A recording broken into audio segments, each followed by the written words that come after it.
예수님께서 이 초막절이라는 이 유대인의 명절, 아주 큰 명절이죠. 이 초막절 절기가 끝나기 전에 예루살렘으로 올라가셨습니다. 우리가 지난주에 본 것처럼 십자가를 지셔야 될 때는 아직 아니기 때문에 그런 의미로서는 올라가지 않겠다 말씀하셨지만, 하나님의 명령, 아버지의 명령을 따라 말씀을 가르치시기 위해서 뒤늦게 예루살렘으로 올라가셨습니다. 당연히 예루살렘 성전에 가셔서 예수님이 말씀을 전하실 때 그 말씀을 듣는 청중들은 절기를 지키기 위해 예루살렘으로 모인 유대인들이겠지요. 이들이 예수님의 가르침을 듣고 반응하는 모습이 오늘 본문에 기록되어 있습니다. 15절 말씀해 보시면, 유대인들이 놀랍게 여겨 이르되 이 사람은 배우지 아니하였거늘 어떻게 그를 아느냐 하니. 유대인들이 예수님의 가르침을 듣고 그 반응은 깜짝 놀라는 반응이었습니다. 왜 놀랐는지의 내용이 이 유대인들이 한 말 속에 그대로 잘 드러나고 있지요. 뭐라고 말했습니까? 이 사람은 배우지 아니하였거늘 어떻게 그를 아느냐. 여기서 배우지 않았다라는 말의 의미는 진짜로 아무것도 안 배웠다라는 그런 의미가 아니고, 말씀을 가르치는 사람들은 모두 다 하나같이 스승, 랍비 밑에 들어가서 어느 랍비의 문화생으로 수련과 또 훈련을 받게 되어 있습니다. 예수님은 어느 랍비 밑에서도 배운 적이 없으시죠. 실제로 예수님의 가르침은 어느 랍비에게서도 볼 수 없는, 배운 적이 없는 그런 가르침이었습니다. 내용 면에서도 한 번도 들어보지 못한, 어떤 특정한 랍비도 한 번도 주장했던 적이 없는 내용 면에서도 예수님의 가르침은 아주 특별하고 새로운 말씀이었지요. 내용뿐만 아니라 가르치시는 방식에서도 특별했습니다. 당시의 랍비들은 성경을 가르칠 때 자기 말만 하지 않았습니다. 이게 권위가 있어야 되잖아요. 그래서 이 해석은, 성경에 대한 이런 설명은 내가 어느 랍비에게서 배운 것이고, 이런 해석은 대대로 어느 랍비에게서 시작되어서 대대로 우리가 간직해온 이런 해석의 전통과 유산을 근거로 한 가르침이다. 이런 방식으로 성경을 가르쳤습니다. 그러나 여러분, 예수님은 그렇게 가르치시지 않으셨죠? 예수님이 하나님 나라의 복음을 전하실 때 예수님이 전하셨던 방식 기억하십니까? 누구의 랍비다, 누구의 해석이다, 어느 랍비의 가르침이다, 이렇게 안 하셨죠. 대신에 어떻게 하셨습니까? 내가 진실로 진실로 너희에게 이르노니, 이렇게 말씀하셨죠. 예수님의 가르침은 어느 랍비, 어느 전통을 인용할 필요가 없는, 거기에 근거를 두고 그 권위에 호소해서 전할 필요가 없는 말씀이었습니다. 왜 그렇겠어요? 예수님 자신이 말씀이신 하나님이기 때문에 그렇죠. 16절에서도 명확하게 말씀해주고 계십니다. 예수께서 대답하여 이르시되 내 교훈은 내 것이 아니요 나를 보내신 이의 것이니라. 유대인들이 문제를 제기한 그 유대인들의 말에 딱 맞춰서 설명해 주시고 계시죠. 너희는 너희 스승 아무개 랍비에게서 받은 교훈이지만 내가 전하는 이 교훈은 나를 보내신 이의 것이다 라고 말씀하십니다. 예수님의 가르침, 예수님이 전해주신 말씀, 어느 사람 스승에게서, 랍비에게서 나온 것이 아닙니다. 우리 주님이 전하신 복음은 사람의 교훈, 사람의 지식이 아니죠. 하나님 아버지께로부터 온 것입니다. 하나님 아버지께로부터 온 것이고 그 말씀의 내용 자체가 하나님이시고 그것을 전하시는 그분이 말씀이신 하나님이십니다. 잘 기억하십시오. 우리가 요한복음 1장에서 배웠던 그대로 예수님은 태초부터 계신 말씀이신 하나님이십니다. 비록 사람의 몸을 입고 오셔서 유대인들의 눈에 육안으로 보기에 너무나 사람이기만 한 것처럼 보일 뿐 그분은 말씀이신, 태초부터 계신 말씀이신 하나님이십니다. 사람의 언어를 통해서 우리가 이해할 수 있도록, 알아들을 수 있도록 우리에게 언어를 통하여 다가와 주실 뿐이지 실상 그 말씀은 살아계신 하나님이세요. 그러나 유대인들은 어떠했습니까? 이제까지 하나님의 말씀을 지킨다, 율법을 따라 순종하며 산다라고 하면서도 늘 그들의 방식 그대로 어느 랍비의 지식 앞에만 섰고 어느 사람의 교훈 앞에만 섰지 단 한 번도 진실하고 정직하게 살아계신 하나님 앞에 서본 적이 없었습니다. 그러니까 지금 살아계신 하나님이, 말씀이신 하나님이 사람의 몸을 입고 오셔서 그 말씀을 전해 주셔도 알아보지 못하고 있는 거죠. 상상도 못했을걸요? 그 하나님이 사람의 몸을 입고 그들 눈앞에 계신다, 상상도 못했을 것입니다.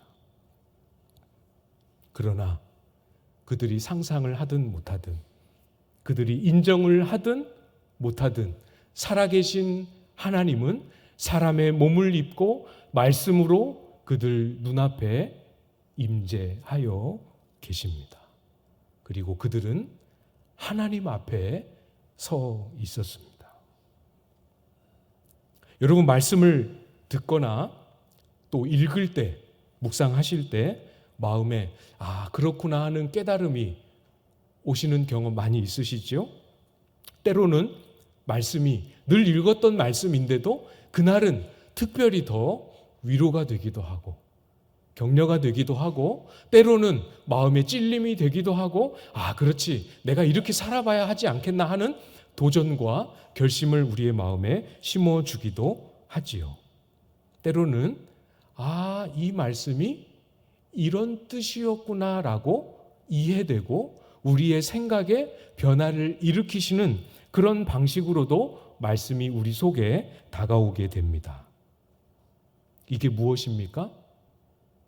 이게 바로 하나님이, 살아계신 하나님이 말씀으로 우리에게 다가오시고 살아계신 하나님이 말씀으로 우리 앞에 서셔서 우리의 삶 속에 들어오셔서 간섭하시고 일하신다라는 의미입니다. 심리적인 현상이 아닙니다. 윤리적이고 도덕적으로 내 마음속에 무슨 일이 일어나는 게 아니고 살아계신 하나님이 임하시는 것입니다. 하나님과 마주함이고 하나님과 대면함이지요. 그렇기 때문에 오늘 본문에 유대인들만 아니라 오늘 이 시간 주님 앞에 예배하러 나아온 저도 여러분도 똑같이 하나님 앞에 서 있습니다. 태초부터 계신 말씀이신 하나님 앞에 우리 모두는 그 하나님을 대면하고 아련하여 서 있습니다. 그 하나님 앞에서 사랑하는 여러분, 어떻게 반응하시겠습니까? 어떤 반응으로 우리 앞에 임재해 계신 하나님 앞에 나아가시겠습니까? 예수님께서 기대하시는 반응이 있었습니다. 이렇게 반응하기를 기대하시는 예수님의 바람이 있었습니다. 17절 말씀인데요. 우리 같이 한번 읽어볼까요? 17절 시작. 사람이 하나님의 뜻을 행하려 하면 이 교훈이 하나님께로부터 왔는지 내가 스스로 말함인지 알리라. 아멘. 사람이라고 말씀하셨습니다. 사람이. 하나님을 마주하고 선 우리는 사람입니다. 스스로 하나님을 알 수도 없고 볼 수도 없고 느낄 수도 없고 그 하나님을 찾아서 한 발자국 스스로 하나님께로 나아가는 길도 찾아 나아갈 수 없는 한계와 제약을 가진 것이 저와 여러분이지요. 그런 한계와 그런 제약을 가진 한낱 인생에 불과한 저와 여러분 같은 그런 존재라 할지라도 사람이 무엇을 어떻게 하면요? 하나님의 뜻을 행하려 하면, 사람이라 할지라도 하나님의 뜻을 행하면 사람이 볼 수 없는 것을 보여주신다 약속하셨습니다. 이 교훈이 지금 눈에 보이는 것은 예수님, 사람의 몸을 입고 계신 예수님이지만 사람이 하나님의 뜻을 행하는 마음으로 그분의 말을 귀 기울여 들으면 이것이 사람의 말이 아니요 하나님께로부터 온 하나님의 말씀인 것을 열어주시고 깨닫게 해 주십니다. 안 보이는 것이 하나님의 뜻을 행하면 보입니다. 안 들리는 것이 하나님의 뜻을 행하면 들리게 됩니다. 우리의 눈앞에 지금 여기에도 안 보이지만 하나님의 뜻을 행함으로 하나님의 뜻을 행하고자 하는 의지와 열망으로 서서 귀를 기울이면 보이고 들리고 느껴지게 해 주십니다. 확실하게 하나님이시구나 깨닫게 해 주십니다. 이걸 일컬어서 흔히 하나님을 인격적으로 만났다. 하나님을 경험했다. 이렇게 우리가 표현하게 많이 그렇게 표현하지 않습니까? 길이 무엇이라고요? 하나님의 뜻을 행하는 순종입니다. 여러분이 우리 묵상 훈련 때 배우셨던 분들뿐만 아니라 큐티 많이들 하시지 않습니까? 오늘도 해야 하는 습관을 따라서 큐티 책을 딱 열고 말씀을 묵상하다가 뭔가 깨달음이 이렇게 딱 왔어요. 아, 그렇구나. 그래, 오늘은 내가 요걸 적용해 봐야지. 그래서 내가 읽고 내가 묵상하고 내가 찾아낸 말씀을 내가 적용해서 내가 실천했는데, 그래서 실천했는데 순종해 보니까 실천하고 지나가 보니까 그게 내가 찾아내고 내가 발견하고 내가 적용하고 내가 순종한 것 같지만 그것이 내가 한 것이 아니요 하나님이 나에게 찾아오셔서 하나님께로부터 온 말씀이 나로 하여금 이 걸음 이 길로 인도하셨구나라는 것을 순종하고 난 다음에야, 일이 진행되는 결과를 보고 난 다음에야 우리가 깨닫고 확인하게 되지 않습니까? 이해되시죠? 그거는 순종하는 사람에게만 열리는 은혜입니다. 어느 날 문득 옛날에 배웠던 그 말씀이 생각나면서 마음에 이렇게 하면 안 되는데 하는 양심의 가책, 찔림이 탁 왔어요. 그럴 때 무시하지 않고 그걸 또 가볍게 여기지 않고 얼마든지 무시할 수 있지 않겠습니까? 내 마음속에 일어난 거니까 나만 모른 척하면 아무도 모르니까 무시하지 않고 그래 그렇게 하지 말아야겠다 하고 그냥 자연스럽게 하나님 앞에 회개하고 하나님 제가 이렇게 안 하겠습니다. 용서해 주십시오 하고 그날부로 그 행실에서 돌이켰다고 해봅시다. 지나고 나면 알게 됩니다.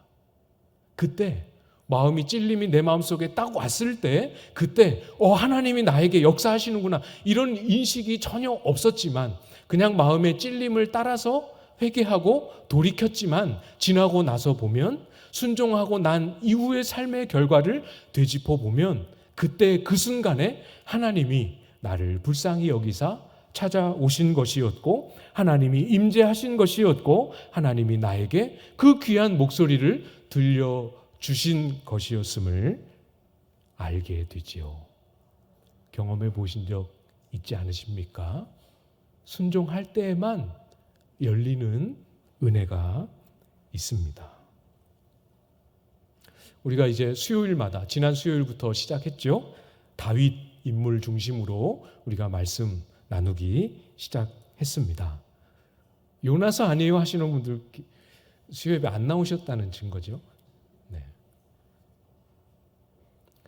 다윗이 오랫동안 왕으로 기름 부음 받았음에도 불구하고 현재 왕인 사울에게 참 억울한 추격을 당하고 생명의 위협을 당하고 쫓겨다니는 신세로 지내지 않습니까? 그때 한 장면, 여러분도 잘 아는 사건입니다. 다윗이 굴 속에 사울 왕의 추격을 피해서 일행들과 같이 굴 속에 숨어 있는데 사울 왕 일행이 그 굴로 들어왔습니다. 용변을 보기 위해서 그 굴로 들어와서 용변을 보고 있습니다. 다윗의 신하들이 다윗에게 독촉합니다. 이것은 하나님께서 다윗 당신에게 주신 기회입니다. 사울을 시해하시고 왕으로 올라서십시오. 기회입니다. 이 말을 듣고 다윗이 몰래 슬금슬금 다가가서 사울 왕의 옷자락을 칼로 베입니다. 그때 어떤 일이 일어납니까? 그때 똑같이 다윗의 마음에 찔림이 생깁니다. 사무엘상 24장 5절 6절 말씀을 제가 읽어드리겠습니다. 그리한 후에 사울의 옷자락 뱀으로 말미암아 다윗의 마음이 찔려 자기 사람들에게 이르되 내가 손을 들어 여호와의 기름 부음을 받은 내 주를 치는 것은 여호와께서 금하시는 것이니 그는 여호와의 기름 부음을 받은 자가 됨이니라. 마음에 찔려서 하려고 했던 생각이 무엇인지 성경에는 표현이 안 되어 있지만 멈춥니다. 그리고 돌아가서 자기 부하들에게 그 일은 하나님이 기뻐하신 일이 아니다라고 본인도 멈추고 자기 부하들에게도 더 이상 그 말을 하지 못하도록 제재했습니다. 마음의 찔림을 예사롭게 여기지 않고 그 찔린 마음을 따라서 순종했지요. 순종했더니 어떤 일이 벌어집니까? 이 모든 전말을 사울 왕이 나중에 알게 됩니다. 결국 하나님은 그 다윗을 추격하는 사울의 입을 통해서, 다른 사람이 아니라 사울의 입을 통해서 다윗이 한 결정이 정말 하나님의 음성을 듣고 잘 분별하고 순종한 하나님이 기뻐하시는 일임을 확인시켜 주시고 칭찬해 주십니다. 다윗에게 이르되 나는 너를 학대하되 너는 나를 선대하니 너는 나보다 의롭도다. 이후에도 사울 왕의 입을 통해서 다윗이 했던 그 결정이 하나님이 기뻐하시는 결정임을 여러 가지 표현으로 확인시켜 주시고 말씀해 주셨습니다. 순종을 한 이후에야 알게 되는 것이겠지요. 다윗의 마음에 그때 왔던 그 찔림은 하나님이 주신 것이고 하나님의 임재였으며 하나님의 목소리, 하나님의 인도하심이었음을 순종했을 때 확실하고 분명하게 알게 되지요. 반면에 사울은 어땠습니까? 이 사건 통해서 자신은 다윗을 학대하고 있고 이 사건뿐만 아니라 여러 차례 여러 과정을 통해서 다윗의 생명을 빼앗으려 하는 시도가 합당치 아니함을 하나님은 계속해서 반복해서 말씀해 주십니다. 순간순간 사울 왕은 지금처럼 인정합니다. 그러나 멈추지 않았어요. 멈추지 않습니다. 음성으로 들려오든 마음의 양심의 가책으로 오든 어떤 방식으로 와도 멈추지 않습니다. 순종하지 않았습니다. 끝까지 점점 더 악랄하게 집요하게 다윗을 죽이려고 하지요. 사랑하는 여러분, 하나님 나라의 새로운 세계는 순종하는 자에게 열립니다.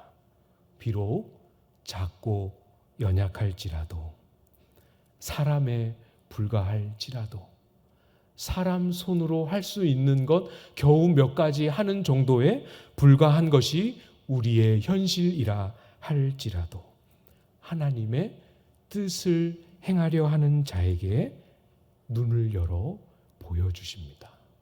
깨닫게 해주시고 맛보고 경험하게 해주십니다.